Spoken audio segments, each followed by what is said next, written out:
Three, two, one. Hello, ladies and gentlemen, and welcome back to another exciting film journey here on Inside Movies Galore. I am one of your hosts, but today we are coming back to our free-for-all month, where we have a couple of birthdays, and one of them just so happens to be our good friend Jake.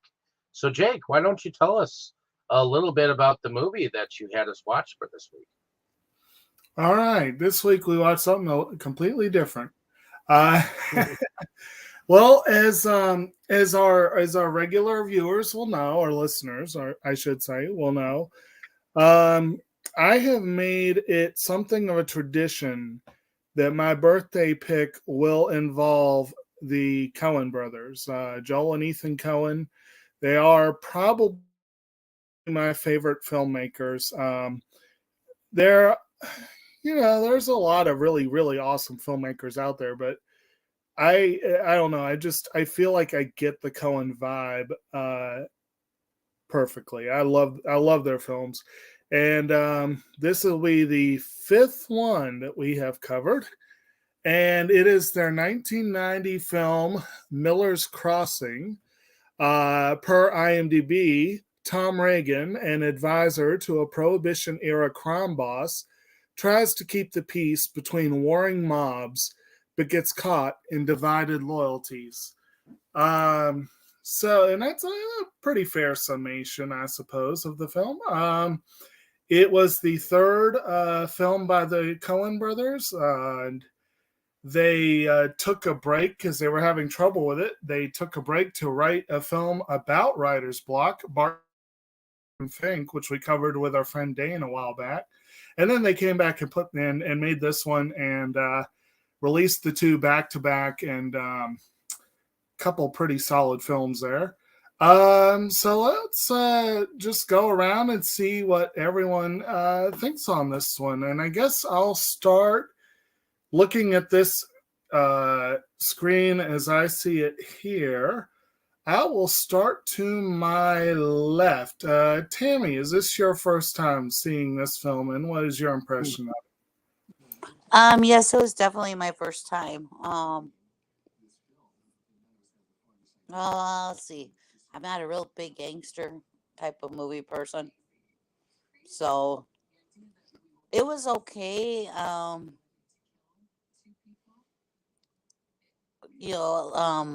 The main character,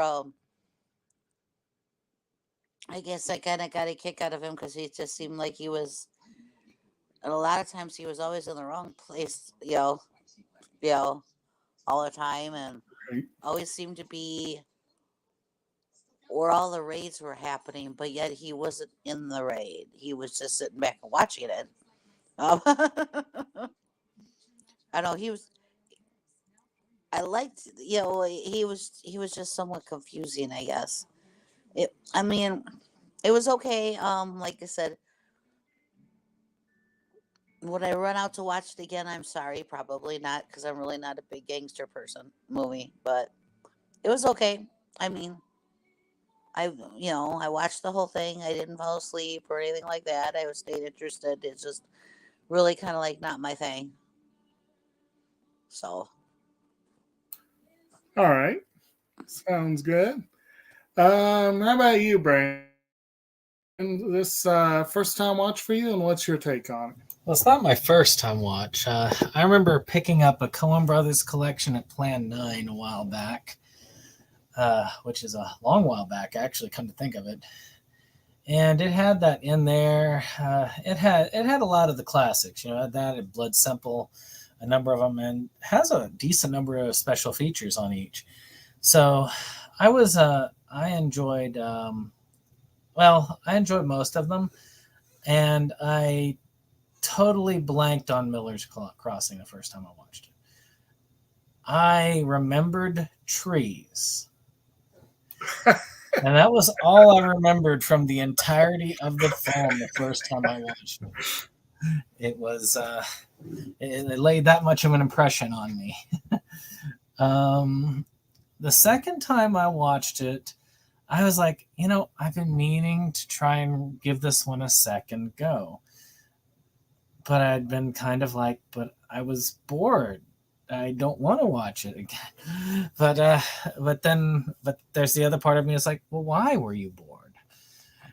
So, because that one and Blood Simple, both of them were ones that I totally blanked on because I couldn't keep my concentration on them. But I watched this time. I remember it more now. I was really trying to concentrate on it, which was probably why. And it does have some points that I did enjoy this time through.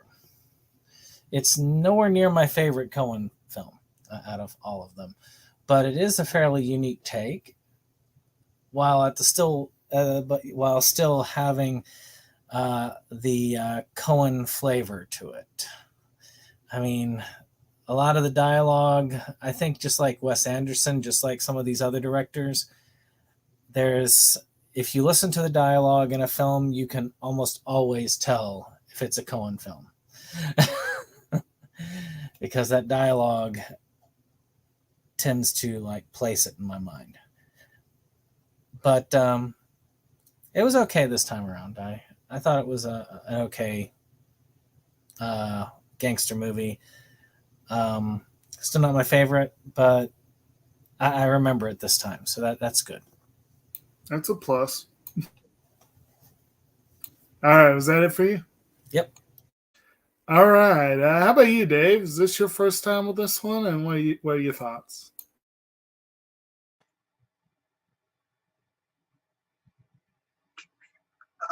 This is my first time with this film. Not my first time with the actors, though. Gabriel Byrne, I know him in End of Days as like the dude that became the devil. Right. So seeing him a little bit younger in here, and I think no, that was Sean Penn in All President's Men, wasn't it? Yes, I believe so. Yeah. Okay, because he reminds me a lot of like Sean Penn a little bit, as far as actors go, but at least when they're younger. But I do like Prohibition stories. I think it was a very interesting time period because you had cops and crime bosses who acted exactly like each other. And some of them were in everybody's pockets, Yeah.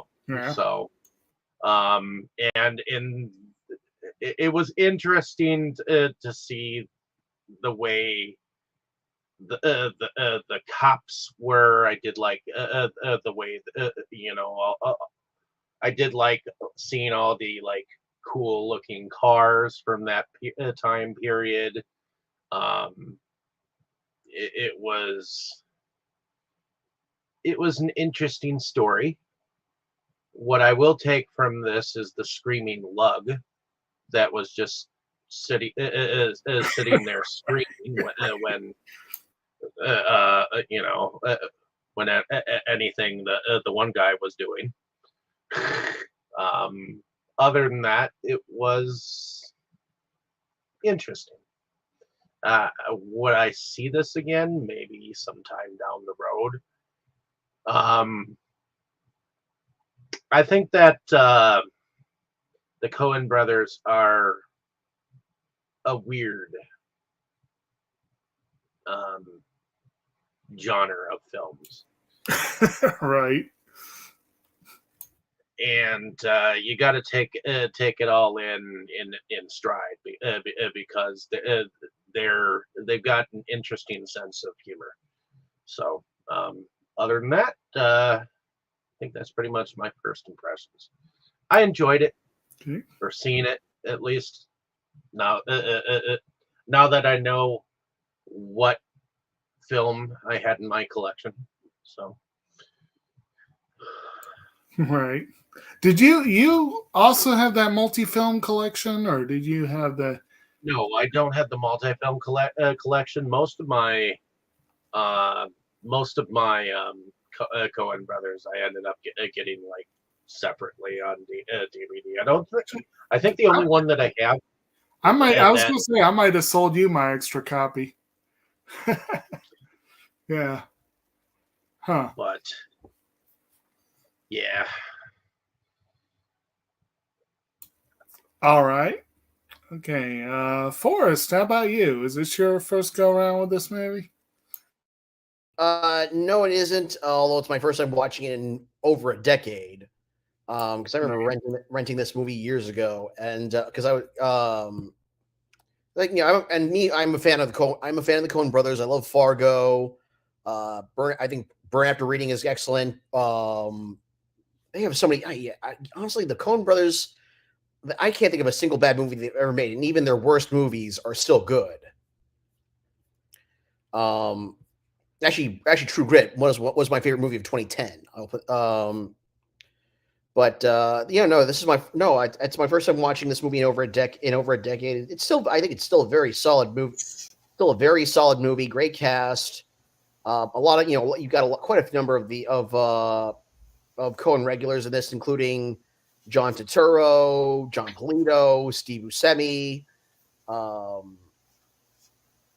Frances McDormand. It's a very solid gangster. It's a very solid gangster, a solid gangster flick with that Coen flavor to it, with the dialogue and the story and the characters, and the quirky humor, the offbeat humor. Actually, something that kind of crossed my mind while watching it was because this came out in 1990, around the same time as Goodfellas, Godfather Part 3, and My Blue Heaven. Like there was like 1990 was kind of a huge looking, and also actually even like a comic book popcorn flick like Dick Tracy. 1990 was a huge year for gangster flicks. There was another one too that was referenced in the Criterion, and for the life of me, I can't remember the name of it. But yeah, that makes at least 5 gangster films that came out that year. I didn't realize how big of a year it was for gangster movies. It's funny with that Dick Tracy movie. Like I have a little like kids like movie tie-in picture book of it. Oh, so I know it happened, but I have never heard anyone talk about it. I have never seen any clips from it. I have never seen any stills from it beyond. It on here a couple years ago. Yeah, it appeared like off the earth immediately after release. Yeah, we discussed it on here a couple years ago, although I don't think you were here. What was it? Dick Tracy. Yeah. But actually, make that 6 because 1990 was also the release of The Godfather Part 3. Yep. I gotta love that whole thing about how Warren Beatty always keeps that character basically in his realm. Right. Anyway, overall, this is an excellent film. I think it deserved it. Unfortunately, it didn't do well when it came. It didn't do well at the box office. It made only $5 million on a budget of approximately 10 to 14 million. And I think it deserves like more to be seen. It's a movie that definitely deserves to be seen. All right, was that your thoughts on there? That's it for now. Okay. All right, and how about you, Dustin? Is this your first go around with this one? Or what are your thoughts? There we go. Yes, this was my first time seeing it. I had heard the phrase Miller's Crossing before, but I didn't know that was a movie. And I'm guessing I'm going to just lead into this with like a slight story. Yesterday I saw If Girls Are Easy, and it was very high energy. It was very exciting. It was like, wow, I'm having a great time here. This is awesome. And then that's an underrated movie. Definitely, yeah. And so I went from like that, like high energy, like near musical movie to this. And honestly, it felt like I was being chloroformed. Like somebody was holding me down and chloroforming me with like the dirty rag. Like it did not. I struggle to remember probably anything from the first hour and a half of this.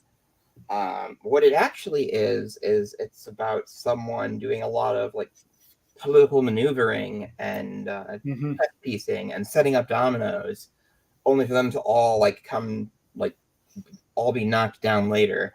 And that part of the movie, like the last, I don't know, maybe half hour or so, is actually pretty interesting and engaging. And it's like, wow, this is pretty cool. This is what we were doing, huh? Okay. The rest of that stuff makes sense.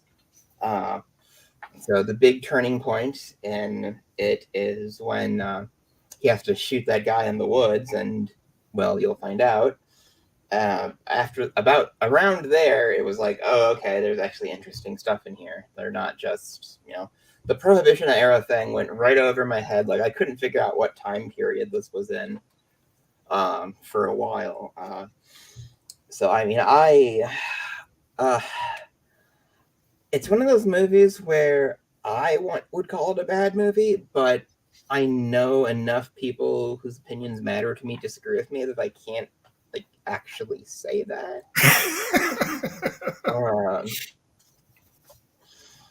But I was very not impressed. Although it was like when the guy's like begging in the forest, look at me, aha! And I was like, oh, that's where everybody stole that from. Okay, neat. So that was my takeaway from it. Okay. Good deal. Yeah, and I'll be the first to admit it's a slow-paced film. I've seen this one, I don't know, maybe 4 times over the years. It was definitely not the first Coen Brothers film I saw, but it was probably one of the early, because I came into I was introduced to them in college, and I've given this story I think once or twice. But the long and short of it is I fell in with a friend who was a huge Coen nut, and to him, Raising Arizona was the greatest film ever made. And I love that movie. it was great. I love it. And that one is a high energy movie. It definitely is. It's almost the opposite of this in terms of pacing. But it's a balls to the wall screwball comedy. They've done that a couple of times, but that's one of them. And then, I very quickly was introduced to Fargo, and then, by the time I had seen Oh Brother, Where Art Thou the second time, I think I had picked up The Big Lebowski, Miller's Crossing, Barton Fink, and Blood Simple, and probably The Hudsucker Proxy as well. And that was what was out at the time. But I feel like this one and Hudsucker Proxy kind of are among their more forgotten films. People don't tend to talk about them as much. And there's a couple of the later ones too that are people just don't talk as much about. But of the early ones, especially Hudsucker Proxy, that was a bold experiment that kind of didn't fire on all cylinders. It's one of their weaker films, but it's still an interesting one. But this one, the Coens are very well-known fans of Dashiell Hammett. I believe he was the one who wrote The Maltese Falcon and some of those other hard-boiled detective dramas and whatever, and gangster kind of films. Books. And this film was intended, I think, to be an homage to Hammett, and they borrowed from some of his plots for the plot to this. And yeah, it's a Prohibition-era gangster film, and I have to admit that those are two things I very much enjoy. I enjoy gangster films, and I very much enjoy stuff set in the Prohibition era. And all the more so since Boardwalk Empire, which I just absolutely love that show. Also in Steve Buscemi. Starring Steve Buscemi, yes. This one is the Coens and Barry Sonnenfeld, their cinematographer, intentionally made a, quote, handsome movie. And it is. This film is very impressive to look at. And it is, I think, one of the most impressively shot gangster films.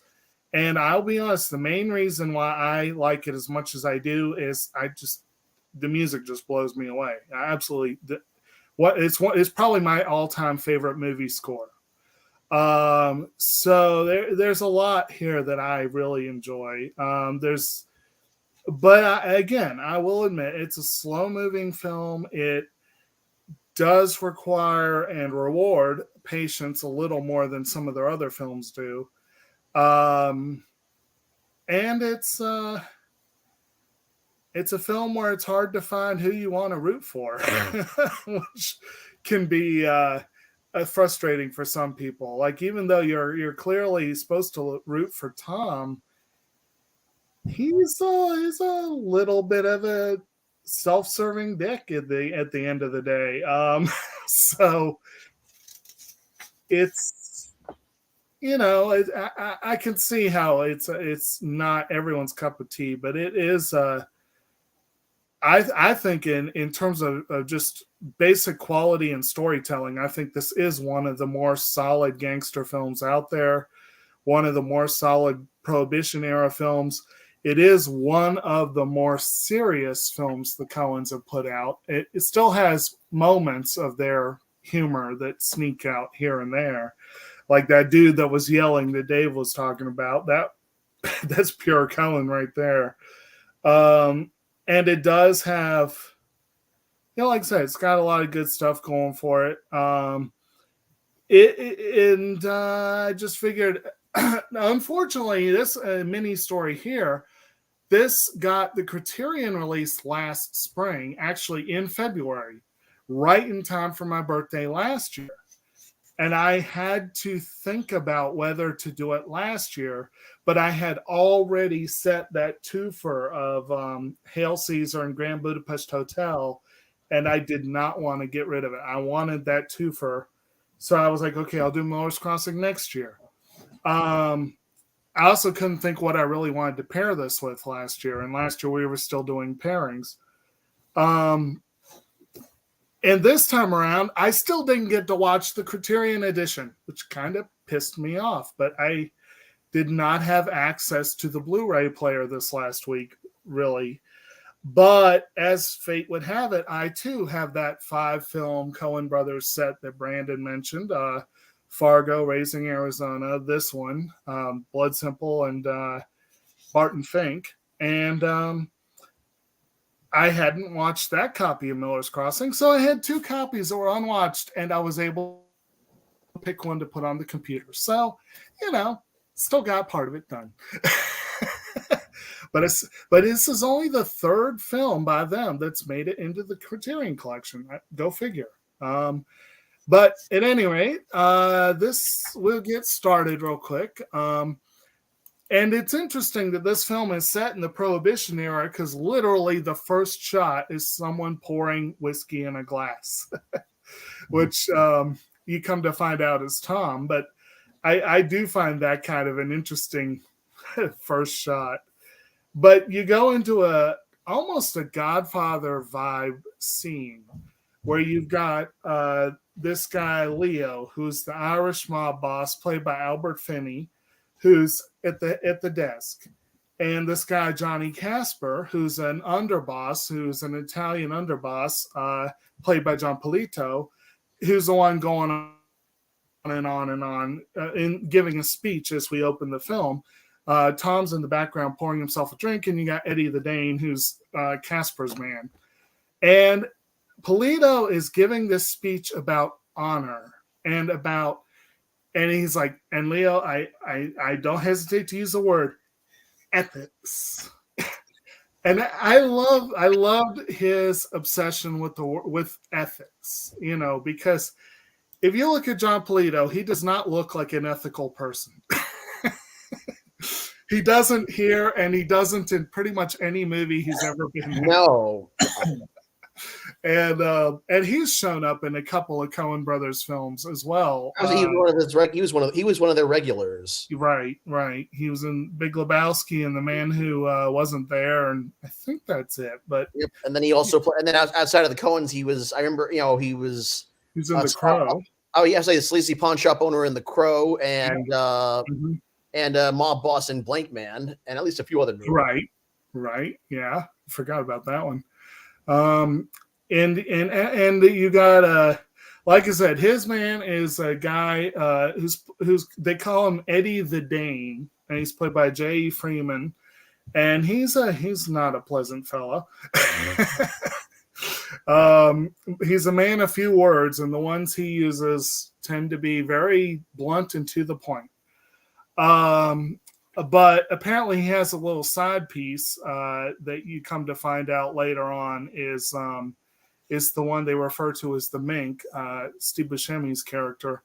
And then, like I said, you got Leo and Tom. And Tom, you don't see until well into this speech. You see him pouring his drink, but he's in the background. And then he slowly comes forward. And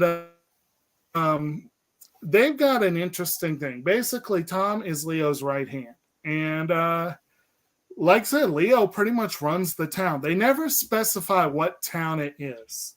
There's a strong hint that they're somewhere in New York, but they never really say. It's filmed in New Orleans. Right. But I think because of they said apparently it was filmed in New Orleans because of the jazz, the setting. But although it could easily pass for Prohibition era, like you said, New York or Chicago. Right. And also, Brandon mentioned the trees. Miller's Crossing is a character unto itself. It does appear a few times in the film. And they filmed that out in the woods in Louisiana. But, when I talked about this a couple weeks ago, I mistakenly said it took place in the New Jersey Pine Barrens. But if you think about it, those Miller's Crossing could very well be the New Jersey Pine Barrens. That too. There's no reason if they're in New York City that they wouldn't drive out into the Barrens to take care of their business.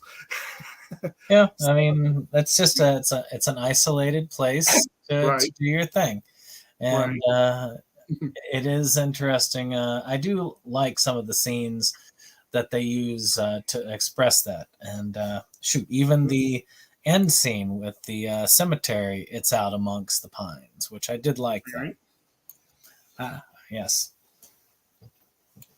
Right. It does irk me that Steve Buscemi doesn't have a bigger part in this, though. True, but he wasn't that well known at the time, and it was actually this was the first of 5 straight movies he did with the Coen brothers, and except for Hudsucker Proxy, he dies in every single one of them. So, and then he gets the shit beat out of him in their film in Prix-Jetem. So. Which is funny because Hudsucker Proxy is my favorite Coen film, which is the weird thing. I'm against the norm. What's that? I'm against the norm. Hudsucker Proxy is my favorite Coen film. For kids. Right. Actually, we don't know for sure that he died in Barton Fink, but the hotel he works in goes up in flames, so maybe. But yeah, it was you do have, I guess we'll go ahead and mention the supporting cast. John Turturro also is a major character. The whole speech that Casper is giving at the beginning is he's trying to get Leo to hand over, to give up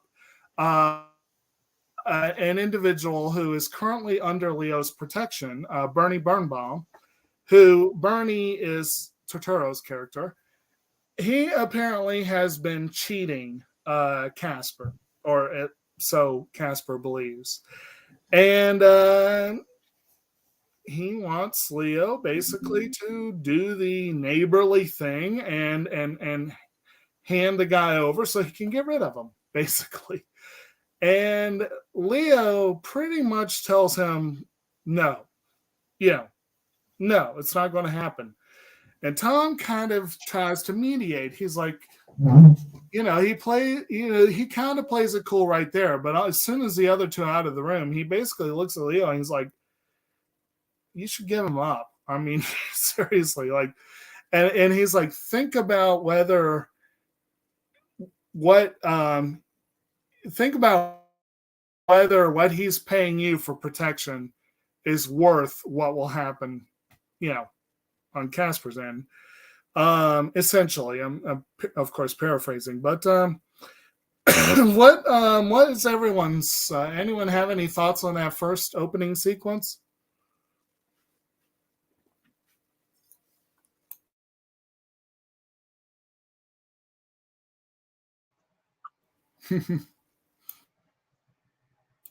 Dave, look like you have thought? Well, I do think that Tom is kind of like his right hand man, and he really lays into him after Casper leaves with his henchmen. Dude, and he's like, dude, you really should get rid of him. So to me, Leo was a fool. And he was a huge fool for a whole number of reasons. I mean, Tom really knew what he was talking about. I mean, he can only hold on to his territory as long as people think that he is a tough guy, So I think that is what he was trying to relay, Right. I think the actual interchange, I found it listed here. Reagan's like, or Tom is like, think about what protecting Bernie gets us. Think about what offending Casper loses us. And Leo's like, oh, come on, Tommy, I don't like to think. And Tom's like, yeah, well, think about whether you should start. It's like, it's kind of fun because you can see right off the bat that Tom will say his mind to Leo. And as the movie goes on, you can see Leo has pretty much everyone else in his pocket. He owns the chief of police and he owns the mayor. They literally don't do anything unless it's by Leo's order. And, as the things go on and things heat up and Casper makes certain moves, they shift alliance to the seeming stronger person in the room. But yeah, it's basically the law, as it were, in the town is pretty weak. It's whoever can be bought, basically. So then you also get you get introduced to a few other plot developments as you go on. Tom is an inveterate gambler who is bad. Tom, he's whip smart, but he's a terrible gambler with bad luck. And this movie, a lot of the film, one thing that some people love and some people hate about the Coen brothers films is that most of their films have a central character. The Criterion edition, the essay used the phrase "a man apart," and I think that's inappropriate.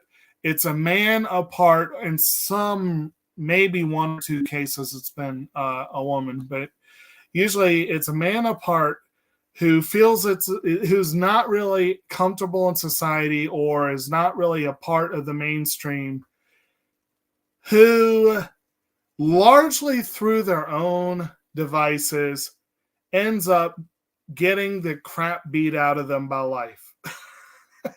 I think the ultimate example of that was probably A Serious Man, which I know is Brandon's favorite movie. But this one, Tom kind of does that. He there's this guy, this bookie, Lazar, who you never actually see in the film, who is constantly the yoke around Tom's neck because he just keeps getting deeper and deeper, and he refuses to let anyone else bail him out. But he doesn't have the luck or the skill at gambling or the intelligence to, or not intelligence, what's the word I'm looking for? Willpower to pull back and, not get deeper in that hole. It's his addiction, and it almost costs him as the movie goes on. It certainly gets him beat up quite a bit. And then you meet Verna, who's played by Marcia Gay Harden, and she is Leo's trophy mole, I guess you could say. But she's also having a dalliance with Tom, and she also happens to be Bernie's sister, which explains why Leo won't give Bernie up. But it also shows what a cold, calculating man that Tom can be, that he's like, well, I don't care if they're siblings. So, and I think that probably introduces most of the major cast there. But again, did anyone have any thoughts on the particular characters or any of those other early scenes? I really don't like the main character, which is, I don't know, maybe that's my biggest issue, is I do not like the main character. The way that he's got an addiction, but the nonchalant way that he goes about it, it's just second nature to him every time. There's no doubt, there's no hesitance. It's just right into it. I mean, I know at least when I'm about to make a purchase on a movie and I can't, and I really shouldn't afford it, I at least think about it before I move to it. But yeah, I guess that's one of the things that comes, because even though he does have quite a mind, I keep expecting him to step up as more of a character, and he's a lot of times falls flat in these scenes. He comes out in the end, but as you see later in the movie, his plans could have easily backfired and taken him out. And even he realized, oh crap, at times it looks like I did not do this the right way. Oh crap, I messed up. So Right. It's just one of those things that unfortunately he turns into an annoyance for me. But I like a lot of the characters in the background. I really like the speakeasy or whatever it is that he's in. I love that setting. The bartender there helping him make the bookings, pouring the extra drinks, knowing that he can't afford the drinks, putting it on his tab like always. The rest of that working around him, that I think is more of the master work right there, is everything flowing around him as if it's just a working machine. Now that is a cool part that they set up throughout. All right, good deal. Any other thoughts?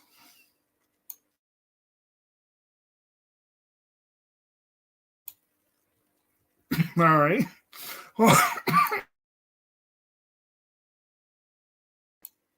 Sorry. So basically, as the movie goes on, Johnny Casper reaches out a couple of times to Tom. He reaches out a couple of times, tries to kind of win him over to his side. Although he does use some pretty heavy-handed tactics to do it. There's one part where he basically has their Tic Tac and what were their names? Tic Tac and Frankie, I think, was the other one. That were basically kind of his toughs, his heavies. They come and pick, and one of them literally, he's a big fella. The other one not as much, but they come and pick up Tom and take him to this, warehouse-ish deal. Which as they're going on, the police come and bust it up. Because Leo I has do started think making this part was actually kind of funny. Yeah. The fact that he literally hit the big guy with a chair and he hurt his nose and I Right. think he was like, Tom, really? He's like, Jesus, Tom, that hurt, or something like that. And he walked away and came back with the gray-haired grizzled dude who came in and started like they started two timing him one on Right. either side, And I think this was, I think O'Doul was the cop that kept showing up with the big mustache. And he's like, I guess the beat cop who's kind of like the head of the actual invading force whenever they do the, this time around it was Leo invading Casper's space. Later when Casper was getting more power, he did the same thing to Leo. And both times this cop passes by Tom just like, and they exchange pleasantries like there's nothing going on. I found that kind of amusing. But there's this scene also is the one where you meet Casper's family. His son is a real winner, you can tell. And it was just all kind of fun stuff there. In terms of, I remember there was a couple of good, let's see, what was it? I feel like there was Eddie actually had a good line there, but whatever. But like I said, Leo has started kind of making some moves to kind of quiet Johnny, and it escalates quickly. But the main reason he did, I should have mentioned this, in Tom's dalliance with Verna, which we eventually find out, why that Leo shows up at 4 a.m. and has a talk with Tom. I can't find her. I don't know where she is. I sent Rug looking for her. The guy works for him, goes by the name of Rug. And they find, Tom sends him packing, and it turns, Verna's in his room waiting, but it turns out that Rug had been tailing her. And then you cut to this weird scene again, pure Coen, where you got this dog just getting this funny look on its face, and then this little kid with a funny look on his face, and then a somewhat chubby middle-aged dude with a very bad hairpiece sitting there with a gunshot wound. And you can tell just from looking at that bad hairpiece that, oh, this is Rug. And the kid actually ends up stealing it. Which later on, someone, I think it was Leo, was like, they actually took his hairpiece. Who would do that? It didn't even think about the idea of a kid running off with it.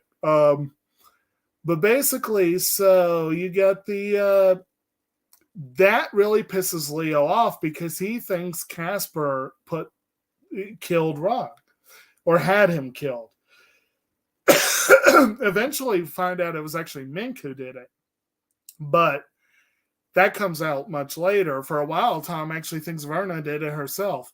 But Leo thinks it was Johnny Casper, which is why he ends up putting the screws on Casper. And then when he still won't give up Bernie, Tom finally gets fed up with it, comes right out and tells him basically, look, I'm the one that was with Verna. I'm the one that, and that leads to a big split with him and Leo, and an interesting sequence where Leo just rolls up his sleeves and beats the crap out of Tom as he kicks him out of their club. I just find that I thought that was an interesting scene as well. And I know somewhere mixed in there, I'm sorry I'm getting the order out of place, but somewhere in there we also have,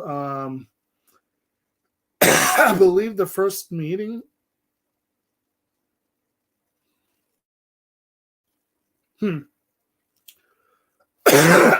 Sorry. I'm coughing fit coming on. Y'all talk for a minute. Yeah. Wasn't there a scene in there too where Verna and Tom have a confrontation? And she doesn't slap him. I mean, she slugs him. She does that, yeah. That was, he comes in wherever the ladies' room or whatever at the club. And, and he just, all the women go out and she's all acting like, and they get their confrontation. Yeah, I think the girls have a powder room, and she's at the mirror, and he just walks in and tells all the ladies, like, get the fuck out. And they have a conversation, and he literally, like, pisses her off.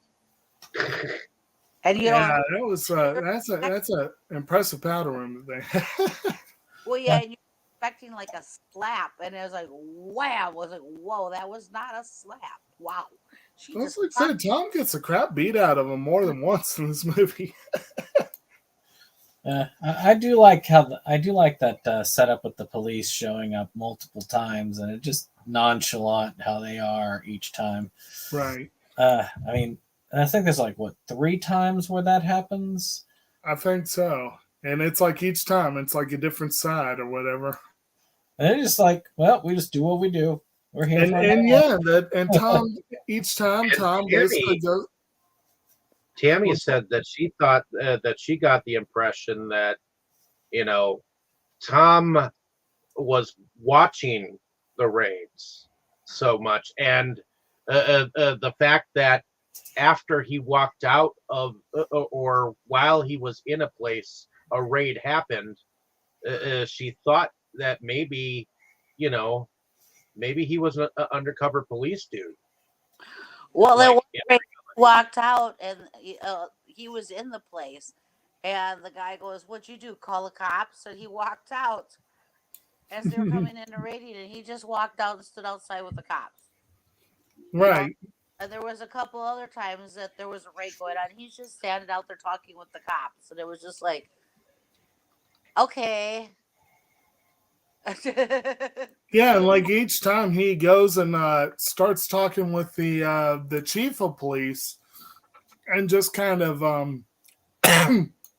actually no, I think O'Doul was the chief. Sorry, there was, I don't remember who the other cop was, but it makes you wonder if he had something to do with it,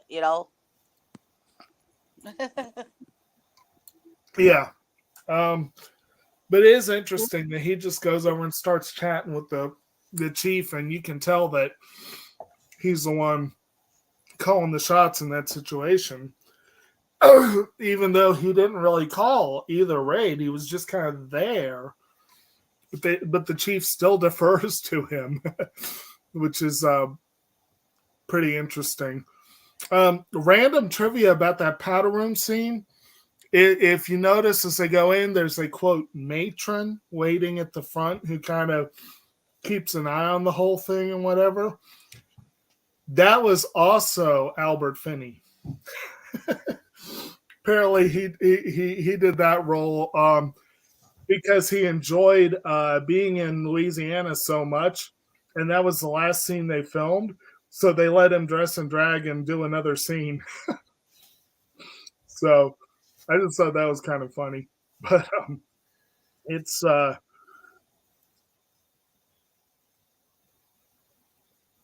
sorry, but once Leo kicks out Tom had warned him of this. It starts to erode his standing. People start thinking that he's kind of weak because all this stuff's going down.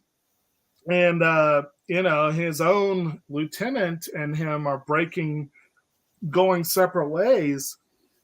And I want to say, and y'all can correct me if I'm remembering this wrong, I want to say the hit on Leo is shortly after the scene where he kicks Tom out of the club. I want to say it's just a couple scenes later. But before, I'm trying to remember, and again, I should know this probably better than y'all do.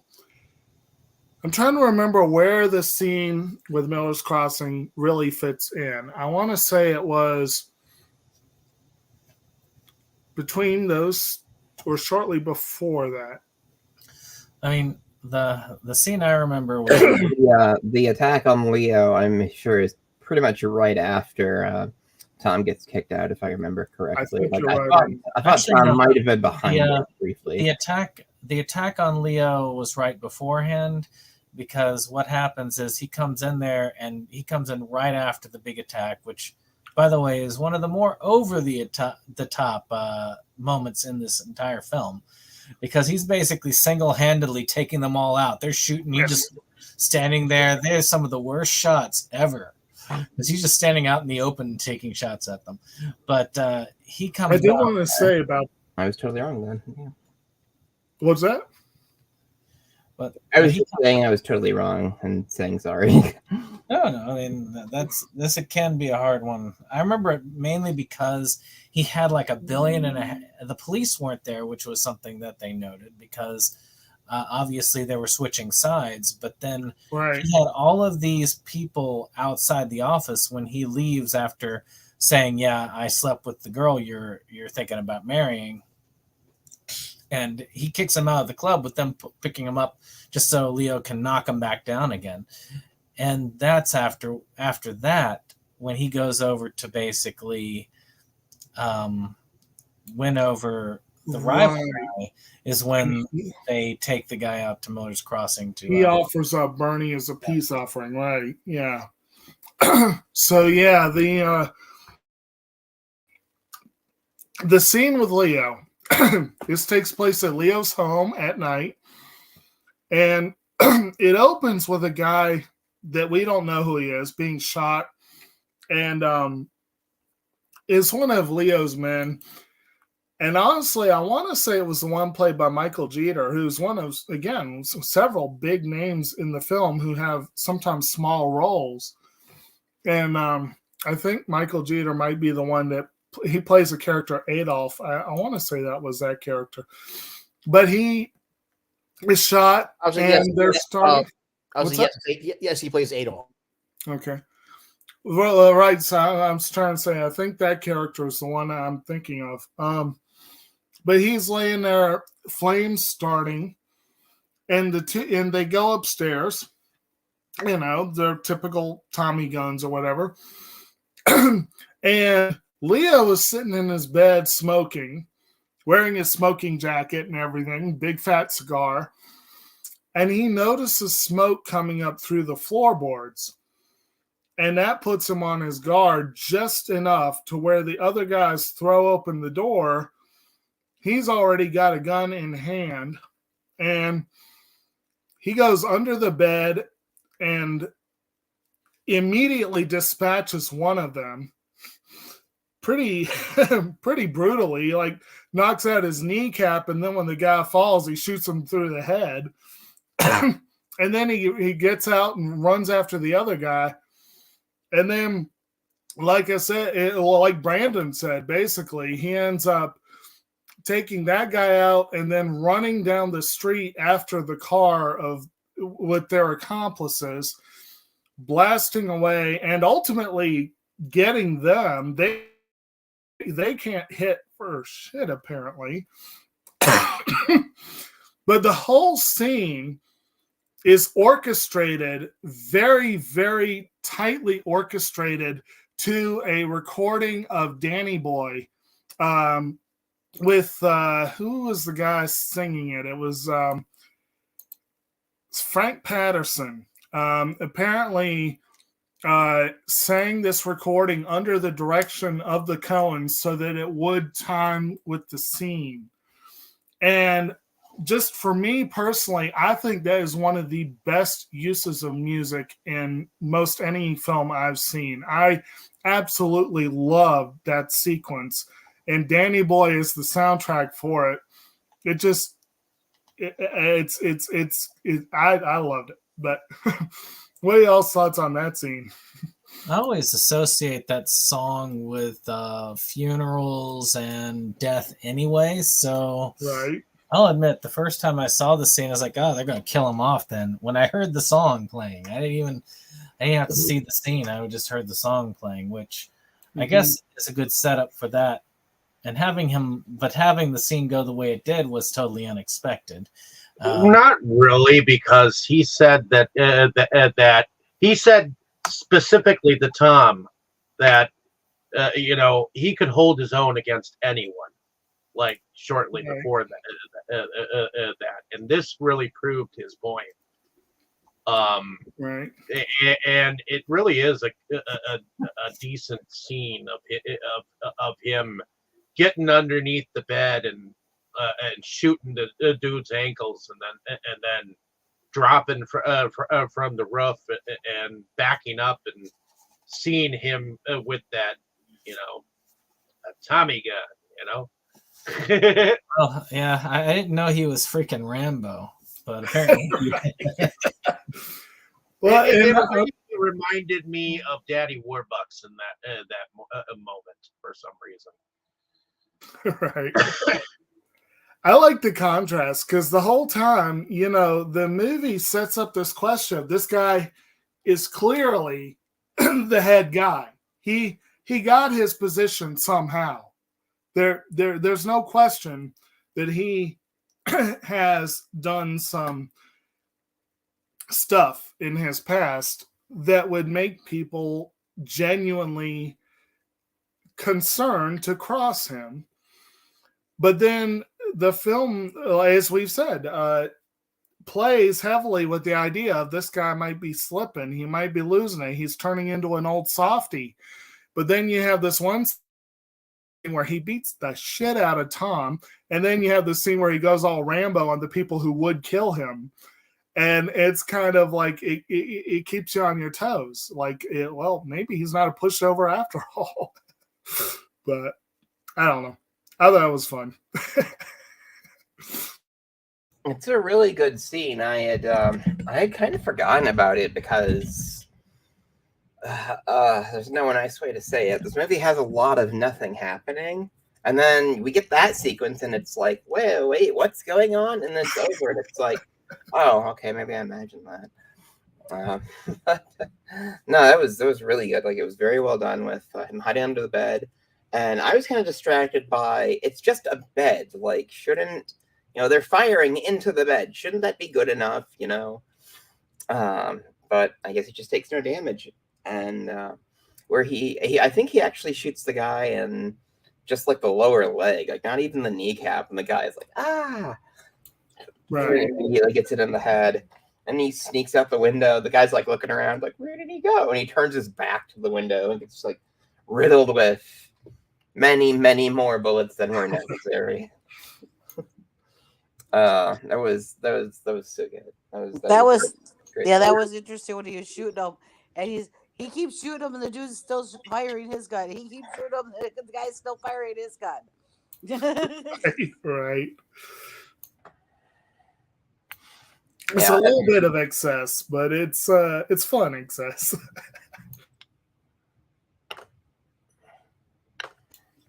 And then it was kind of weird to me in that scene, though, that there were more dudes waiting for him in the car, and they took a really long time to show up. It's like you can hear a lot of gunfire like from outside the house, and you're not, hey, we should check that out. Right. That sooner. But no, they just let him stand there for like 5 minutes just shooting that guy. It makes you wonder a little bit about Casper's overall workforce. I mean, you get the very clear impression that Eddie the Dane is good at what he does. And what he does isn't very nice, as they say. But most of the other people working for him, you kind of wonder if he really has the strongest group of people there. And yeah, again, these guys obviously can't shoot for shit. He might have even sent his B-roll or C-roll team after Leo, thinking that Leo would be a pushover. He probably didn't think he needed to send anyone really good, which kind of shows that he's kind of arrogant as well.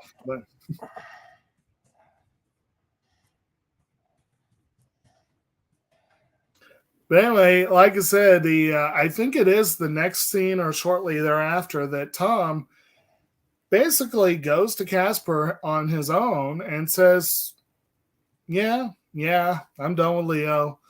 And Casper asks again, like, and probably not expecting anything. Well, I want Bernie Birnbaum. And I think it's to his shock. Tom's like, yeah, okay, well, this is where he's staying. And they tell him he has to go with them. And he does. But again, he sends Frankie and Tic Tac, but he doesn't send the Dane on this particular errand.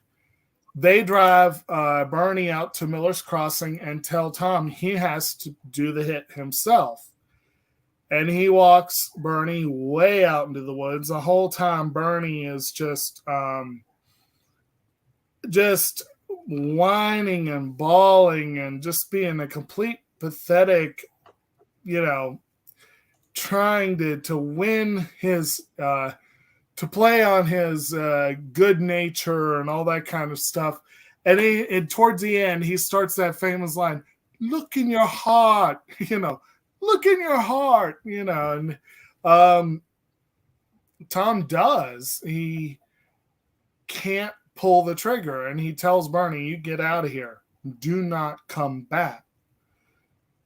So, of course, Bernie comes back.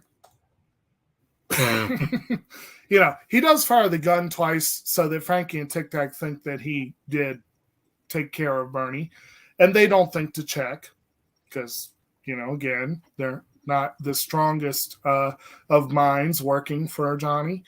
And I think the two of them, I got the impression, and I don't know if it's ever explicitly stated or if anyone else thought this, I got the impression that the two of them were pretty much directly poached from Leo's kind of inner crowd, that they knew Tom well.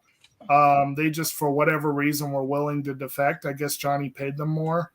But they trusted Tom, and they didn't think that he would double cross them, so they didn't bother to check. And of course, not long after, Bernie shows up in the dark late at night in Tom's apartment and tries to blackmail him. And that is yet another thing for Tom to worry about. Meanwhile, he also has to deal with the fact that for all anyone else knows, he killed Bernie. So if that gets back to Verna, she won't be happy. There's all kinds of little things going on here and there. Well, the movie really actually starts to pick up, and it's a lot more interesting. Right. I could kind of foretell what was going to happen to Bernie after that scene, because it's about the stupidest thing you could have possibly done. Right. It's like, well, Bernie's kind of like Tom. He sees an angle and he has to go for it, even if any logic would tell him, dude, this is not the good play here, And interesting side note, and I saw an interview with Barry Sonnenfeld, the cinematographer, and I can kind of see it. I'd never really seen much with Sonnenfeld before. He worked with the Coens on Raising Arizona and this film and Blood Simple. And then he went on to be a director in his own right, doing, the Addams Family and some other stuff. But John Turturro supposedly based his performance of Bernie on Barry Sonnenfeld. Probably a more exaggerated and weaselly version, but a lot of the mannerisms he borrowed from Sonnenfeld. And watching the interview, I'm like, yeah, I can see it. It's kind of weird, actually. But yeah, obviously when it gets back to the Dane, that no one actually saw Bernie killed. Well, he just doesn't like that. Hey, he figures it out right away. Yeah. Well, no, Yeah. the Dane has had something in for Tommy from the beginning. Like he Oh has, yeah. and he figures this is his time to get him. Well, and also there's the fact that that Mink has been missing for a bit, and I'm wanting to say it was no, it wasn't there. They weren't there yet. But basically, Mink was missing, and that was making Dane very unhappy. The Dane very unhappy.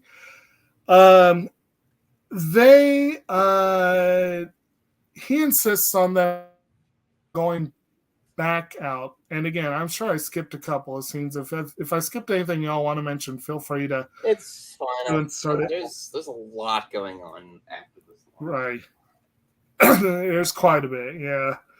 And actually, well, one of them is another hit, another raid on yet another, where you have a character who is okay. We have two interesting cameos back to back. We have a character in one of these raids who is described as the quote smirking gunman. I think that's what he's credited as in the cast. The first film that Joel Coen ever worked on in a professional capacity, the first film, Snickering Gunman, sorry. The first film that Joel Coen worked on was Sam Raimi's The Evil Dead. He was an editor on the film. And Raimi has a cameo in here as the Snickering Gunman, who ultimately gets killed during that scene. But so I found that very amusing.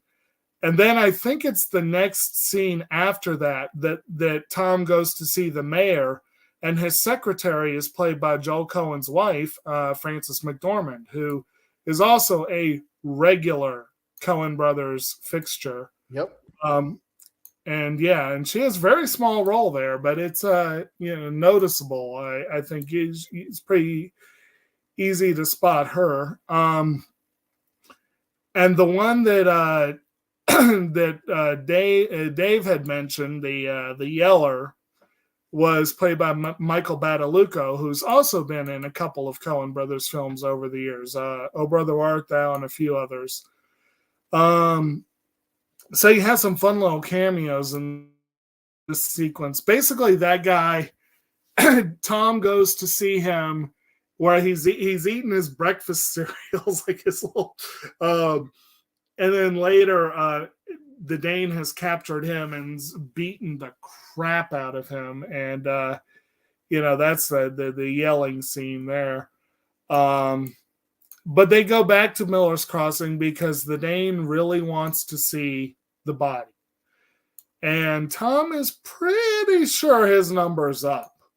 It's probably the closest to it that he comes in the whole movie. He even loses his lunch at one point because he's so worried. But then, as fate would have it, they find a body almost exactly where Tom said they would. And, well, he lucked out.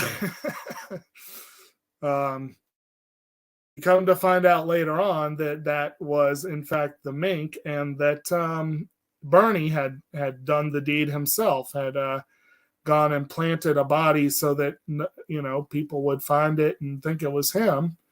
And because what are friends for, right? He and Mink were in business together, and well,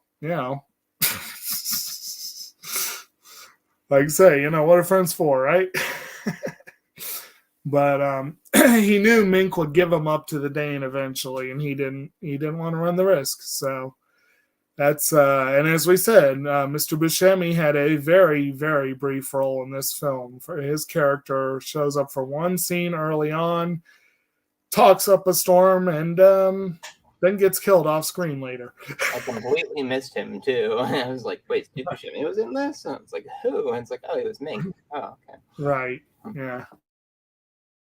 And supposedly he got the role because he was the only one who could talk fast enough. I thought that was kind of an amusing idea there. And the sorry. So yeah, as Dustin said, things kind of heat up toward the end. Lots of stuff is going down. And it's, looking like for a minute there, it looks like Tom once again might be outsmarted by the Dane, because he basically cooks up this notion that Mink was going to sell them out or something along those lines. He goes to Casper with it. And I believe this is the part where Dane had the driver, Michael Badalucco's character, and had tortured him basically into confessing that Tom had come and seen him and all that stuff. And so Johnny finds himself in a predicament. Does he believe Tom, or does he believe Eddie the Dane, his right hand? And he chooses Tom. He actually turns on the Dane and kills him. And, it's looking like it's going in Tom's favor. He also offers Casper a chance to get Bernie, another chance he lets him know that he can get actually, wait, I'm drawing a blank on whether he was still going with the Mink story here or whether he admits that Bernie's still around. Can't remember. But, well, right here, though, is like David's favorite part, because that guy's sitting there going, right. Yeah. Exactly. That was, but basically he basically lets Johnny know, hey, show up at 4:00 at my place and I'll give you what you want, basically. And he tells Bernie the same thing. Show up at 4 and I think he was giving him the money that Bernie wanted, was supposedly. So he sets them up. He accidentally arrives after 4 and finds that Casper is dead, hanging outside, halfway over the stairs. And Bernie is crouched in the corner, basically going, yeah, I should have known. And he sees Tom, and he's like, you set me up. And Tom's like, well, I figured you'd come early looking for blood, and he wouldn't. And, well, he had figured right, and so Bernie had taken him out. And then he, of course, still tries to fast talk Tom.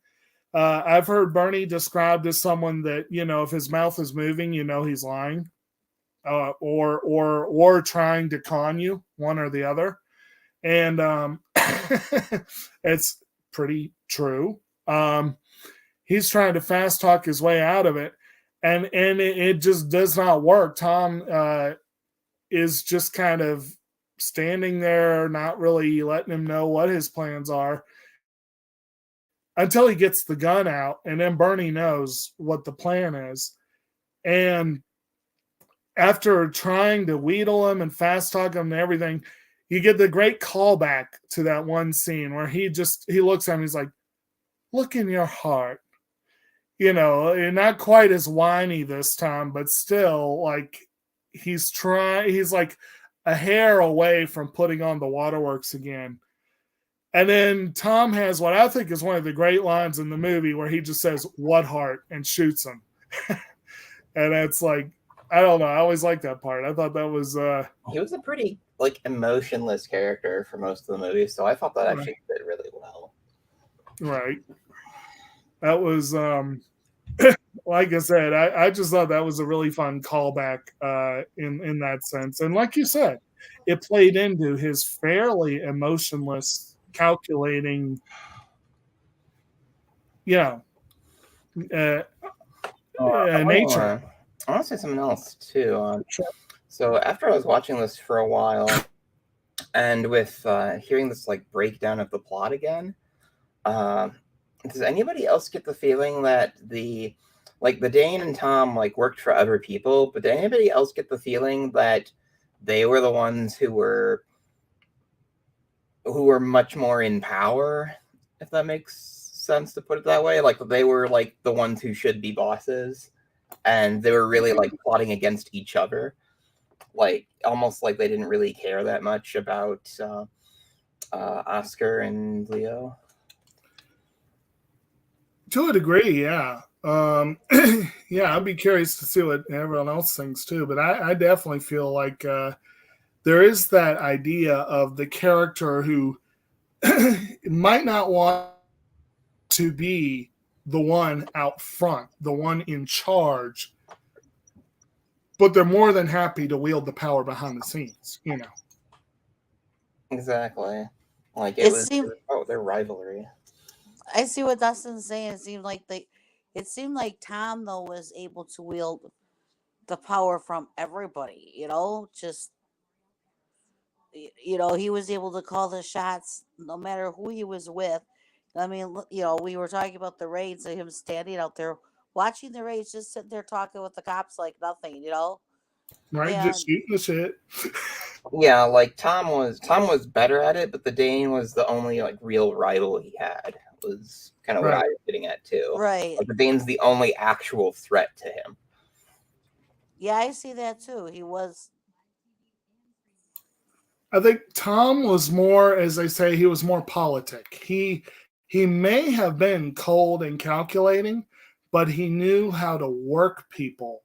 And the Dane really didn't have that gift. He was intelligent, and he was cunning, he was shrewd, and he was ruthless.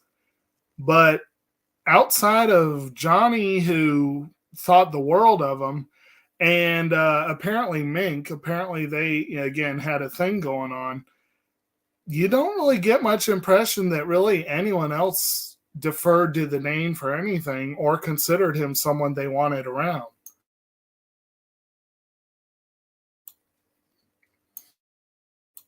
But yeah, so that was but yeah, the ultimate example I can think of what you're talking about, Dustin.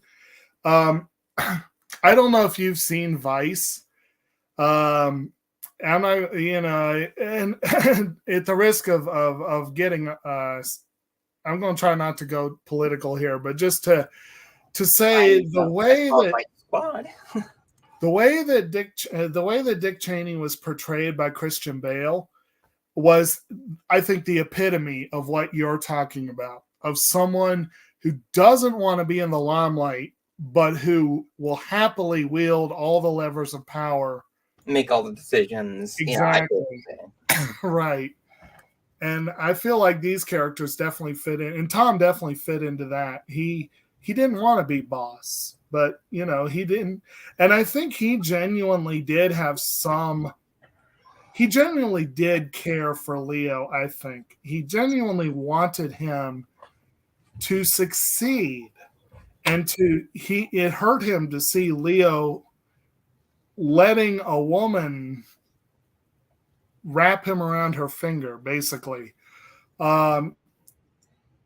Especially because of his own, he knew more about her than Leo did, and he knew she was playing him, and I think it hurt him. Whether Dane actually cared about Johnny at all is, really hard to say. I don't know that he did. But at any rate, you do have one final scene, nice little graveside scene, where it's basically Tom, Leo, and Verna. I think it was Bernie's funeral.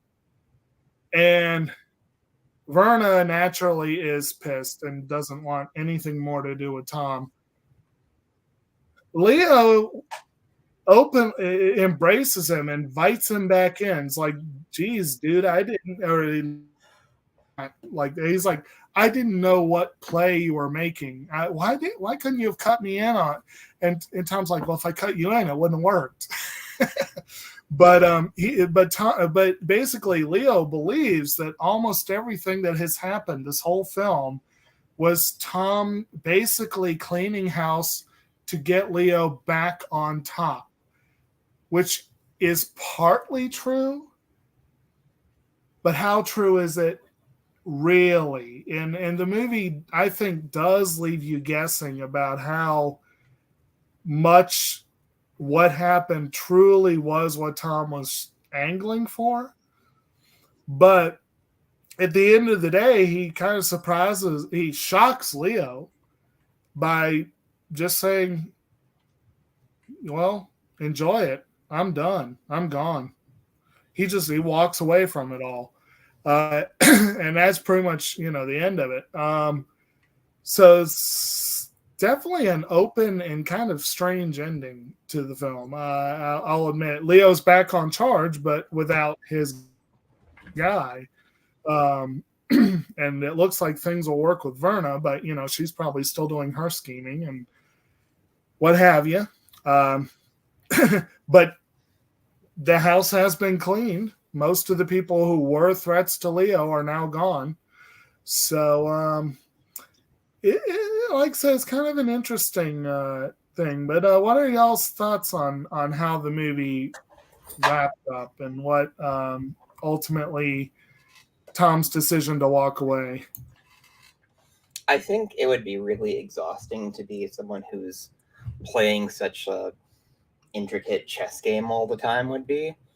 And like, I kind of agree with and understand why he would just want to be like, no more of this, because this would probably have been like the biggest series of schemes that could go wrong at any point that were interconnected that he's ever been involved in. And he got lucky and pulled this off, but would he feel challenged to maybe top this someday and then like fail? Or I mean, I see why he's like, okay, no more. And I think he only partially like planned it out too, because a lot of things that he would have had no agency over had to happen for this to work. And while you can take that into account, it's like, okay, so this is what I think he'll probably do if I do this. So, you can't fully depend on that, because he seemed surprised. He did seem surprised when that guy took the Dane out, like during that fight. Right. Like he was hoping it would happen, but he didn't expect it to happen. It was kind of the feeling I got. So I think it was kind of a mixture of like he planned this. Like I don't think when he had the falling out with Leo, I don't think he like planned that per se, even though he kind of brought it on himself. I think the defection and working his way back onto Leo's side, I think that was planned. But the rest of it, I don't think he had all the specifics, I guess is what I'm trying to say. Right. As that little audio bite that Brandon used to have that would say, I don't have the facts to back this up. That might be appropriate there. But how about the rest of y'all? Forrest, I haven't heard much from you in a while. What are your thoughts on that?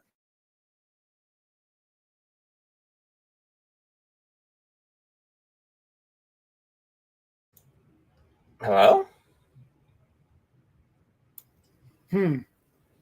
Okay.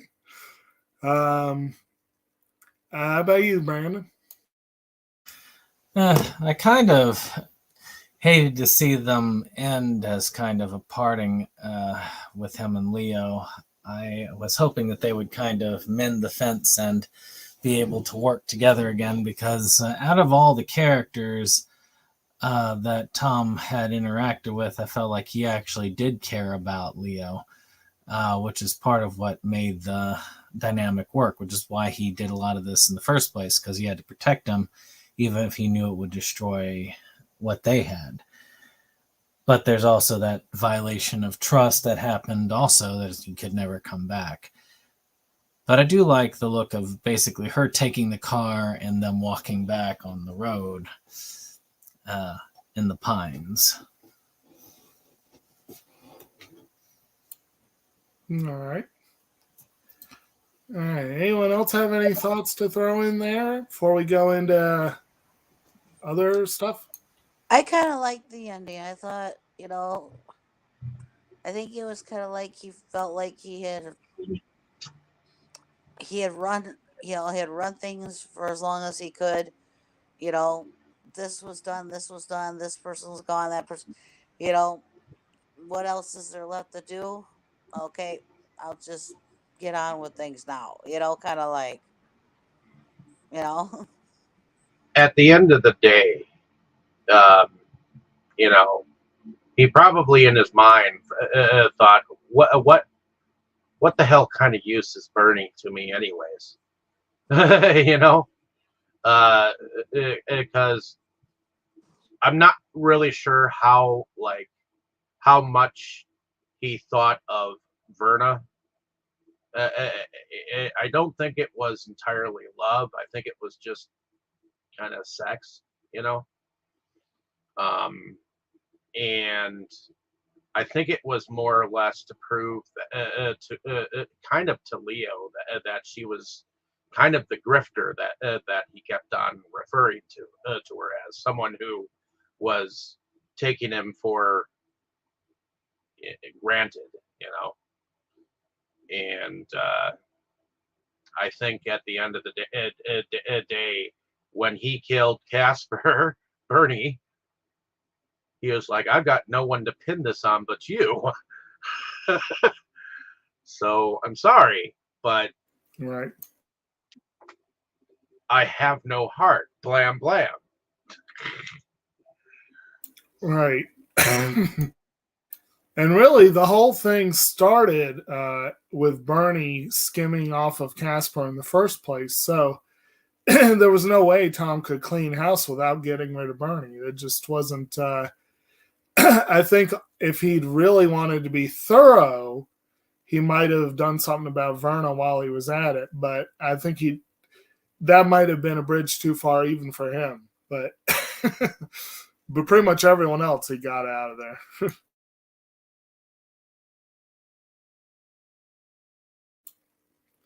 All right. So, you still with us, Forrest?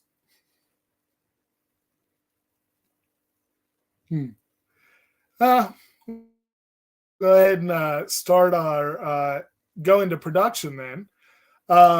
Like I said before, the the Coens and Barry Sonnenfeld have said that they wanted this to be a quote handsome film. It's apparently one of the only films Sonnenfeld has done with a long lens rather than a wide angle. I watched this featurette where he was talking about how much he loves a wide angle. He used it on Raising Arizona. He said that it was absolutely, he loves how you can get everything, the expressiveness of it. But with a long lens, you get more layers in the camera. You get foreground and background. You get focused and unfocused. Whereas in the other way, everything is focused. So this one, the visual look is a little softer. It is a little more muted than Raising Arizona, for example. And I think it really does work to the favor of the film. And another interesting thing I found was that Miller's Crossing Sonnenfeld loved the place they chose for Miller's Crossing, but he said, I will only film here when it's overcast. And the Coen said, the hell with that, we're filming when we're here. And as it turned out, they had overcast days for all but one of the days of the shoot. So Sonnenfeld almost got his wish. And so they do have a very overcast, muted look to those scenes. And I personally, I think that this film does look gorgeous. You also have all the period trappings, the cars that Dave mentioned earlier, the suits, the all that kind of stuff. It really does have that late 20s vibe to it. But what are y'all's overall thoughts on just the production, the look of the film?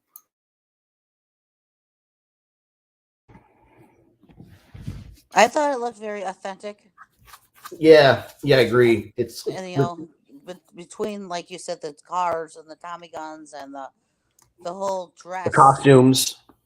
right? Then the way they talked, acted, the buildings, the way the way everything was always how it was all set up, everything. It was seemed very much for the time.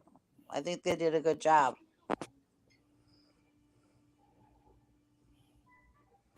Very good. The other aspect, of course, in the production that I briefly mentioned at the beginning is the music.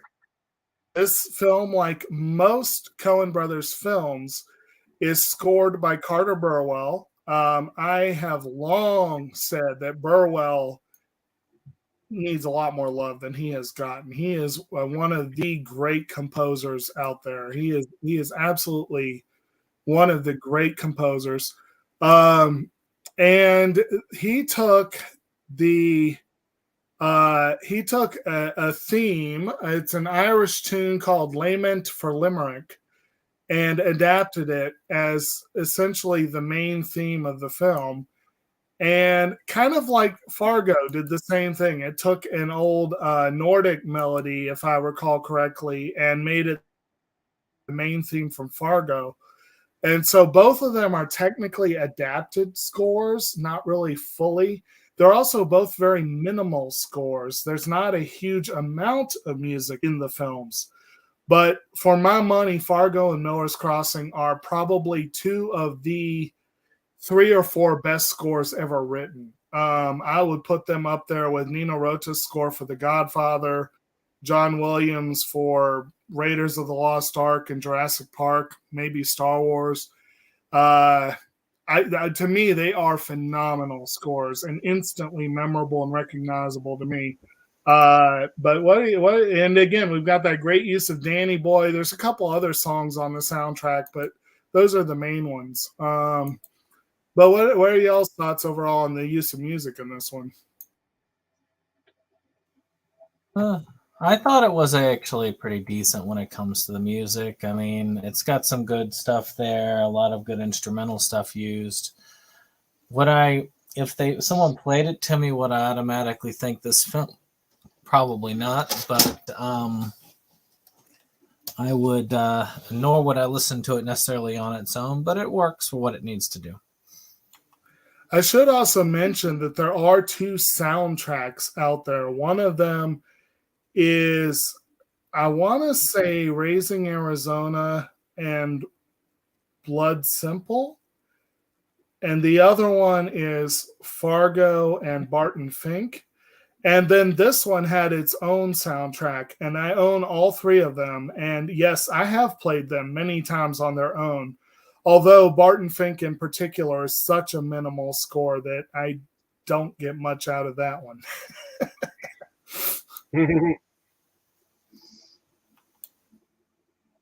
I thought it was serviceable. Anywho. Okay. And actually, I mentioned in the chat yesterday, I watched this film yesterday, And in the morning, I watched a film by Martin McDonagh called The Banshees of Inisherin. And that was also scored by Carter Burwell. And it had a much fuller, lusher score. But it was really cool to see him at two decades apart, or 3 decades apart. Damn, 3 decades apart. And also the McDonagh, I think, he must be a Coen Brothers fan because they have similar vibes. And that's one that's set in Ireland. So this one, of course, featured the Irish mob. So that was not a planned twofer, but I thought it was a wonderful twofer. But granted, the Banshees of Inisherin is every bit as slow paced as this one is. They are not.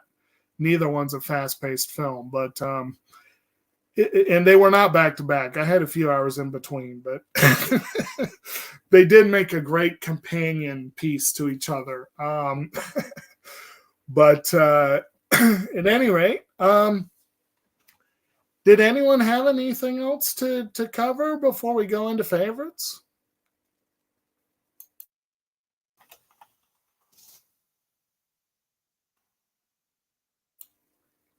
Okay. All right. So I think this time around, I will start on my right and go around. So, and let's say, let's say, we'll do favorite character if you have one, favorite scene or line of dialogue. It definitely. And then, what would be your favorite gangster film? We'll start with you, Dustin. Oh, there's the stupid mic button. Jeez. Well, what would my favorite scene in this be? I think I like the scene at the end where they find Oscar like on the stairs, and Tom lays out what his plan was, and then he's like, and as soon as he starts that speech and as soon as he has Bernie hand him the gun, and he starts to like prepare for what he's going to do, like he finds the Oscar's gun to make sure that's what he uses to shoot. I guess he's not worried about fingerprints. Right. What she's going to use to shoot Bernie with. I could tell that's what was going to happen like right away. And then he is like, so this is, what was going on. And Bernie's like, yeah. It's like, and you have to take the fall for it. Huh? And it's like, okay, I sort of saw this coming a little bit, but it was twisting enough that I wasn't sure. So it was pretty good. I like that scene. And of course, like the attack on Leo, the failed assassination on Leo was really cool too. This did have like good moments in it too. And I almost just said, look into your heart, because it's like, you kind of want him to shoot this guy, but at the same time, it's like, I can see why he'd let him go. So, I don't know. This was, hearing it talked through, and it's like, oh, so that's what was happening in that scene where I was like half asleep. Okay. So this movie sounds a lot better, like on paper, than I guess what I saw it out. But, yeah, it's worth seeing. That's for that for sure. Yeah. I didn't really have much to say about the music because I didn't really notice it all that much. Like the Danny Boy thing was pretty funny though. Like since they started playing that, I was like, somebody's gonna get killed, and it's like, right. Good choice. And production was fine. Like it looked not now, like in the past was like the vibe I got off it. I didn't get Prohibition off of it, but whatever. So it was good. So yeah.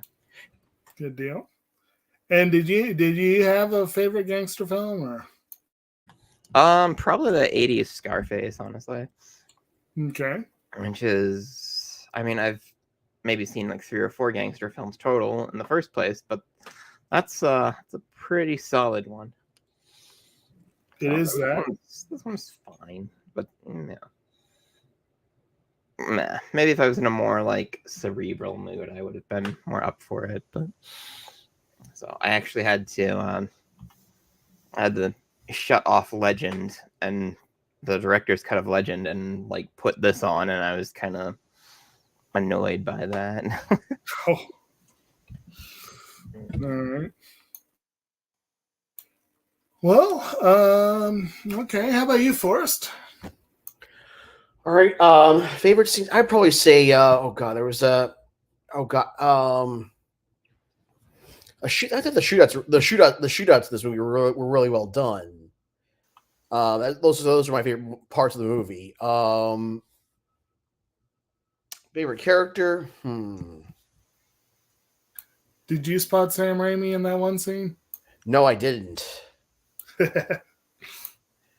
I missed him totally too. Don't feel bad. Same here. And I've seen this movie more than once. I mean, this is also like young Sam Raimi, not like old Sam Raimi. Yeah. In my head. Well, this was wasn't this the same? Let's see. This would have been same year the Darkman came out. The year Darkman, yes. Yeah, which also had Frances McDormand. He would have been like 30, right? Early 30s. But yeah, personally, my favorite scenes were the shootouts in this movie. I thought those were really well done. Favorite scene. Favorite character. No, favorite character.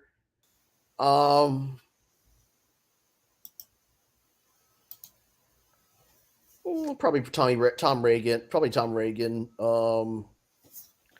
And then favorite gangster movie. I'd probably say Goodfellas. Good deal. All right. How about you, Dave?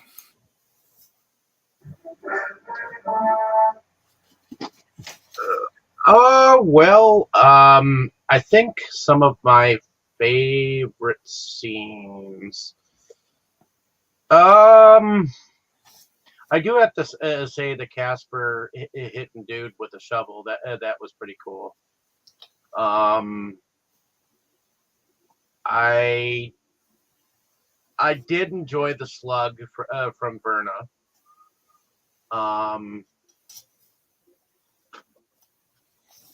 Anything with Tom and talking to like the chief of police while during the raids, those were cool.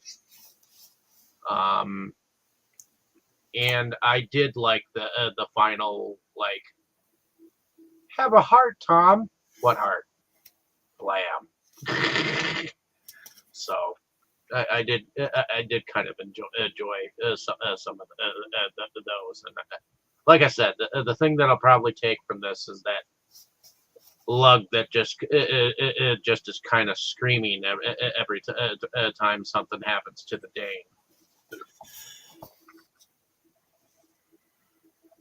All right, good deal. And my favorite gangster movie, I guess I'm in between like Once Upon a Time in America and Godfather. So. All right. Good deal.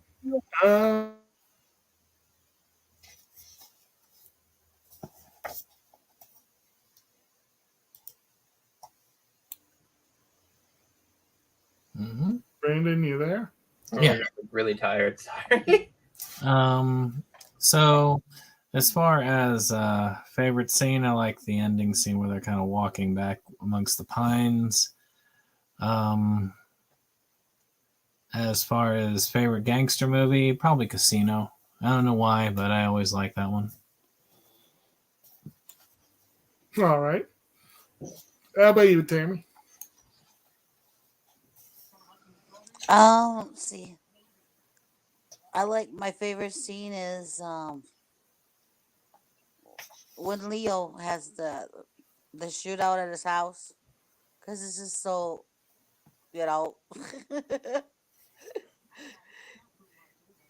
I don't, the guy's busted and he takes one out right away that way, and then, he goes out the window and he's standing out there shooting, and as he's shooting the guy's still shooting. It's just, and then he still gets the car going down the road too. It's just so like off the over the top. I kind of um favorite characters. I guess Tom would end up still being my favorite character. Um, oh, I can't think of the name of the movie. Um, I think it's a gangster movie. Johnny Depp's in it. He's done a couple. Oh, Public Enemies. we're gonna make Yeah, Public Enemies. Okay. Isn't that a gangster movie, basically? Yeah. It's about Dillinger, I believe, right? Yeah, that's my favorite.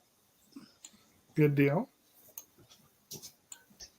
All right. I had I had a lot of little moments in this one I enjoyed. One particular bit of dialogue I wanna mention because it amused me, but I really love the line that Tom had at the end of it, and it was that scene where Johnny was originally trying to buy his loyalty, basically, and it's like Johnny's like, friends is a mental state. What do you say, kid? And Tom's like, I'll think about it. And Johnny's like, he'll think about it. Hear that, Dane, or hear that, Eddie, whatever. That's terrific. The kid's a thinker. What does he want, a pillow for his head? Yeah. Okay. Think about it. It's a mental state, but make it quick. My family's waiting. He's like, I'll think about it and tell you later. And Eddie's like, he needs to think in the thinking room. Kid, if it'll help you think, you should know that if you don't do this, you won't be in any shape to walk out of here. And Tom just like, would that be physically or just a mental state? I don't know. He has those great like quips, but that was one that I really enjoyed. But overall, if I had to pick a scene that I love, it's probably the one where they try to do the hit on Leo. I love that. I love the use of Donnie Boy. I love the almost over the top, well, at times over the top violence, but just the orchestration of the whole scene. Leo with his smoking jacket and big fat stogie. It just, I don't know, it just amused the hell out of me. I'm probably also going to say pretty much any scene at Miller's Crossing, I just enjoyed, if only for the production aspects, the music and the overall look of it. And the part where Bernie tries the look in your heart the second time, and Tom's like, "What heart?" I love that. And we got a comment here. Okay. Sorry.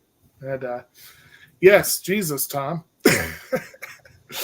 That gets said, I think, 9 times in the film by several different people.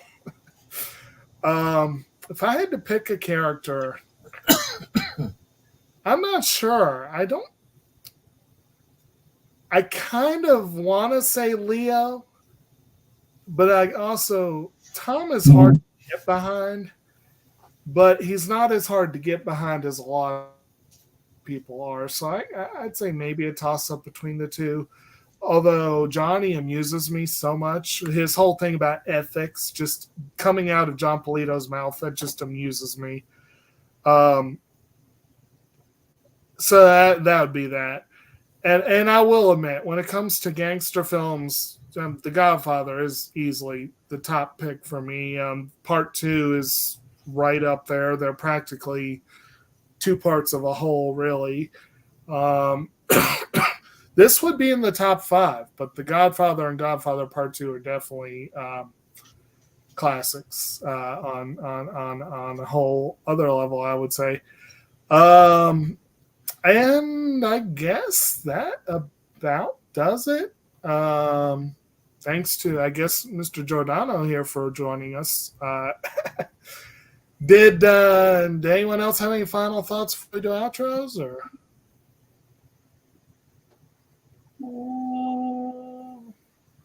No. okay. Okay, and then are we? I guess Dave, you'll be maybe hand off at the end for the. I guess Brandon will be doing the announcements for next month. Is that Yep, I figure I'll do that. okay? Okay.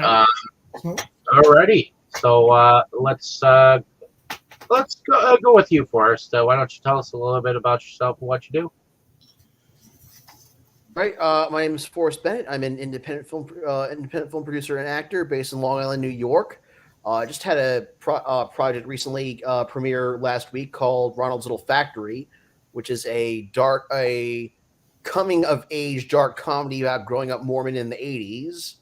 I was an associate producer on that, and then I have a movie coming out this week that I acted in called Camp Blood 666 Part 2. From writer director Will Colazzo, and you can also find me on Instagram under My Name Is Not Gump, where I do comic book pickups, and I'm also on a public access show here in New York. That's also you can find on YouTube too, called Under the Radar, where we discuss newer movies and TV shows. And I've always got something going on in the pipeline. Alrighty. Heading over to you, Dustin. Why don't you tell us a little bit about yourself and what you do? Well, I collect horror movie stuff and try valiantly to make reviews and pick up videos. I have this whole grand plan at the start of the year to start doing more regular uploads, and just it seems like everything in the universe is doing everything possible to prevent that. So the videos are shot and uploaded. I just need to have time and energy to just add titles and stuff. But it's been really, really hard. And but I have at least still been regularly posting on my Instagram, The Crypt of Horrors, and the YouTube channel is The Crypt of Horrors, which will have new stuff sit on it soon. I'm going to try to have at least one new video this week. And so I'm also on Twitter as Cryptaxis, which Cryptaxis is starting to be my regular name kind of everywhere. So you can find me on YouTube with Cryptaxis, and I think on Instagram too with that. So yeah. Alrighty. Heading over to you, Jake. Why don't you tell us a little bit about yourself and what you do? all right, I'm Kotobukijake. I'm the co-host of the YouTube channel SeptumSin versus the World, where we talk about physical media in all shapes and sizes. And I am a big fan, collector, enjoyer, what have you, of all kinds of media myself, movies, anime, manga, TV, what have you. And it worked two jobs, one full-time gig, but also I'm the co-founder of RVA Homegrown Natives, a native plant nursery here in Central Virginia, and keep myself pretty busy, but I still try to make time to watch some movies so I can join these fine folks for these discussions. We cover some interesting ground, and I feel like this month we had a pretty unique cross-section of dystopian sci-fi going into a couple of Arthurian epics and then on up into the Prohibition era. A fun little journey there. And so definitely look forward to looking at some monsters next month. Okay. Heading over to Tammy. Why don't you tell us a little bit about yourself and what you do? Well, I'm your fiance, and I go on this channel and another one and talk about movies, and I like listening to what everybody else has to say. I collect myself, and that's about all at this time. Okay. Heading over to you, Brandon. Why don't you tell us a little bit about yourself and what you do? Well, I'm SeptumSin of SeptumSin versus the World. We do physical media. This is probably our last week of doing a lot for a while. I'm putting the channel on hiatus for a bit. though we do have a couple of things that are up this week. We have a kind of farewell pickup going on. If you didn't catch the live stream, it'll be also out on Wednesday. And then, of course, I have a couple other updates that'll keep coming, such as some first impressions and a new Anhedenia project video where I talk about Amityville Death Toilet. Of course, I am also a part of a group called Schlockaholics, where we discuss, movie schlock. And the most recent film we've discussed is the Alex Leba movie, which is an interesting movie about a YouTube vlogger kind of learning a little bit more about what there is in life and what there is to do beyond where he is, kind of a not coming of age, but way of learning to move forward story. But it was a great conversation. We had the director on there, and we had a nice, probably one of our longest ones. So definitely worth checking out. And did you want to talk about the upcoming films? Well, sadly, the person who brought this in is not with us today, but we are covering the Universal Monsters this month. And we've got we managed to collect the rest of the set. So Dave, you can get a playlist after we're done, and we can go through all of the Universal Monsters, because we've already covered Wolfman and Creature from the Black Lagoon and Frankenstein. This time we'll be covering the Mummy remake with Brendan Fraser, but also the original 1932 Mummy, the 1933 The Invisible Man, and of course one that definitely we have got to cover, which is the original 1931 Dracula, which will be our film for next week. Okay, so some exciting things coming up. But my name is David Straggy. I'm one of the founding fathers of Inside Movies Galore. So thank you for coming along with us on our interesting journey so far, where we cover movies of all kinds and shapes and moods and what have you. And I think we have a lot of fun. But I also moonlight under a different channel called Delusions of Grandeur, where I also podcast with my fiance and Kroll and Boris, and we have a blast talking about films on Sundays as well. So I believe our most recent discussion was on the Zack Snyder's Justice League, the Snyder Cut. Well, finally pulled that sucker out when I was. I think I bought it with you, Dustin, the last time I was with you. So, or one of the last times that I had gone out and movie shopped with you. But finally watched it for that episode. So, yeah, I do some video pickups and some video reviews on the channel. So come like, share, and subscribe on either channel. And we'll hope to see you next week as we go back in time to watch some of these classics that started the Marvel universe at will. I would say doing the whole shared cinematic universe before Marvel made it trendy. Exactly. But continuity was a new idea. Right. If everyone could say good night. Good night. Good night.